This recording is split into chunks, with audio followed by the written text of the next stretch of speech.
Você já se perguntou, será que o Revit faz o levantamento de materiais de paredes da forma correta? Será que ele quantifica isso com precisão? Se você tem essa dúvida, quer descobrir, fique aí no vídeo que logo após a vinheta eu vou explicar isso com muitos detalhes.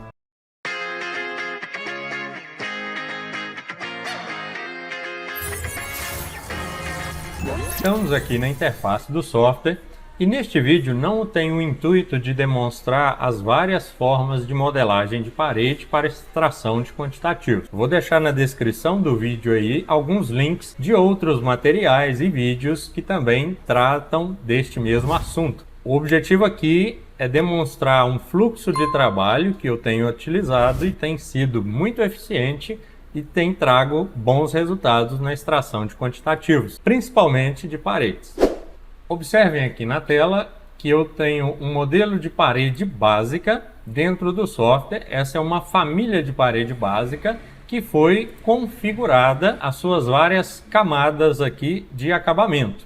Então eu tenho uma camada de azulejo, emboço, o bloco cerâmico, o reboco e a pintura. São 5 camadas constituindo essa alvenaria, uma espessura total de 19 centímetros. E, claro, tentei utilizar dimensões mais simples para verificar as áreas que seriam quantificadas. Aqui eu tenho 3 paredes de 1 metro por 1 metro, o que me gera 1 metro quadrado aí.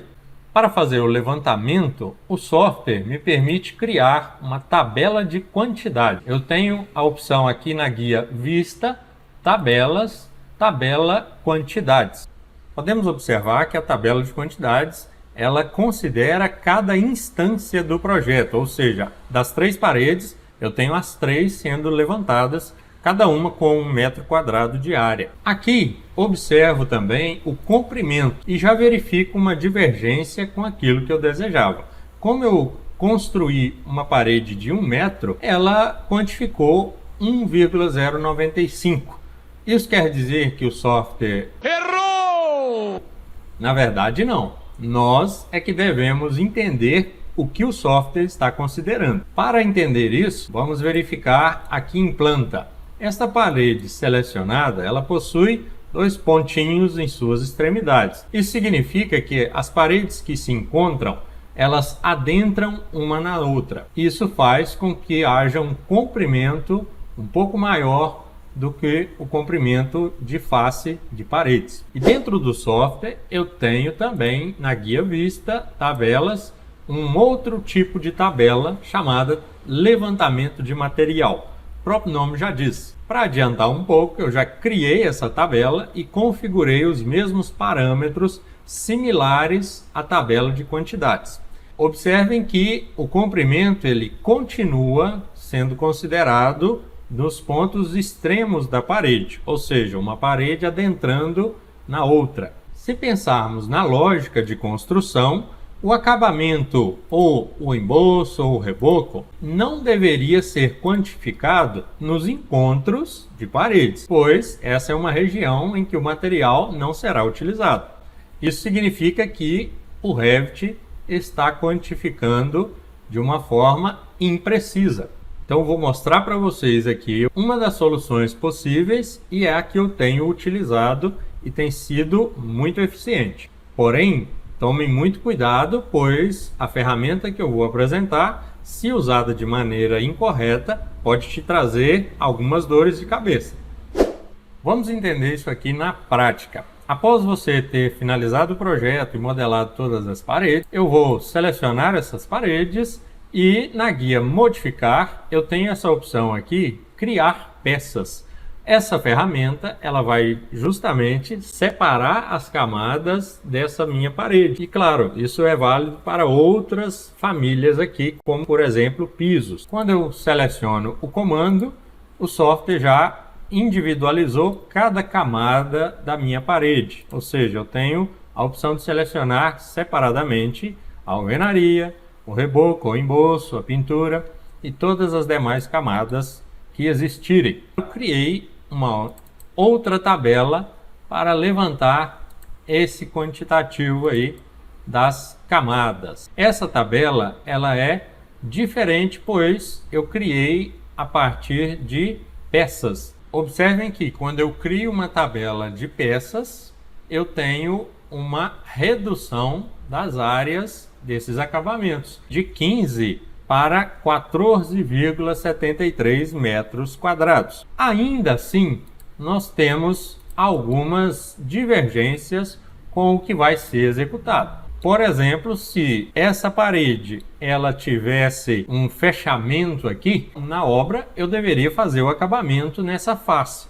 Eu fiz isso criando aqui um novo tipo de parede com a configuração dela virar nas extremidades. Quando eu mudo aqui, eu já observo que aquela parede que não fechava os acabamentos nas extremidades agora está fechando.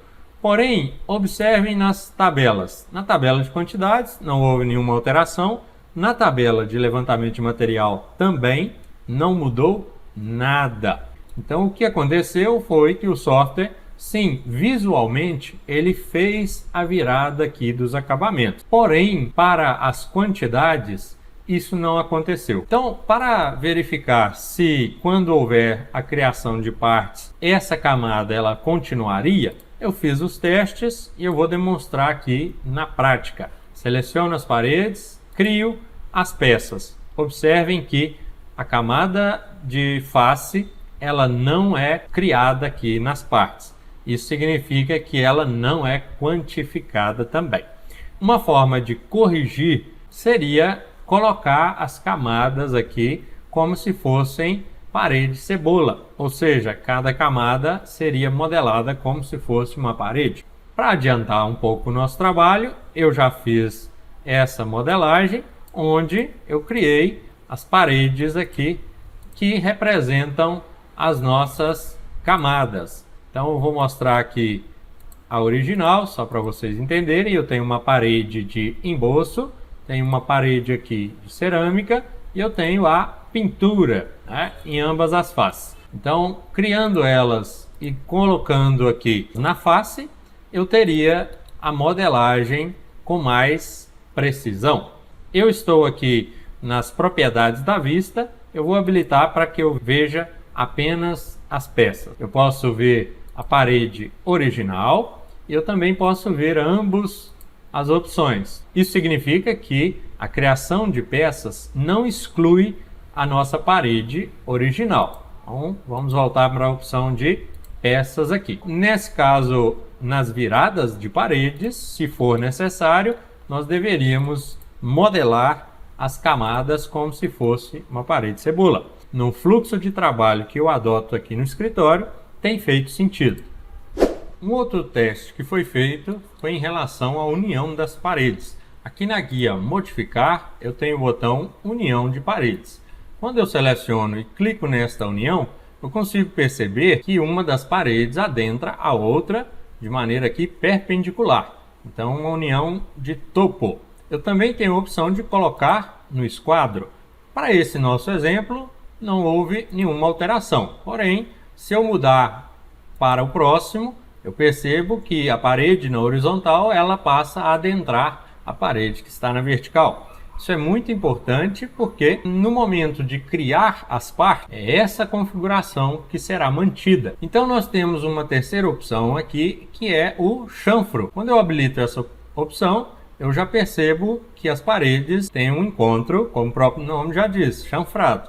E isso faz com que a minha tabela de quantidades seja alterada. E também na tabela de quantidade de instâncias. Percebam que antes eu tinha 1 metro quadrado para essa parede. Agora eu já tenho 1,19. Ou seja, a minha área mudou em função da distância da extremidade aqui, pois ela acabou adentrando e encontrando aqui em chanfro. Então eu criei aqui uma nova tabela de paredes, levantamento de materiais com a parede em chanfro.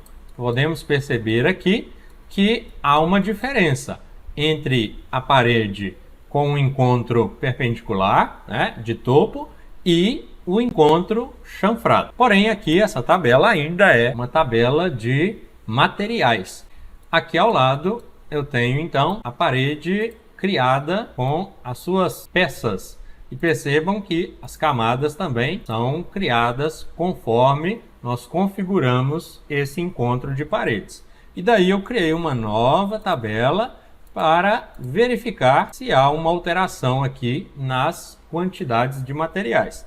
Por incrível que pareça, nesse nosso exemplo, as camadas, apesar de que os comprimentos foram alterados, se eu comparar paredes criadas em peças com um encontro em topo, com relação às paredes criadas em peças com relação ao chanfro, a área é a mesma e o volume também continua o mesmo. O que mudou é o comprimento de algumas dessas paredes, porque o encontro aqui foi alterado.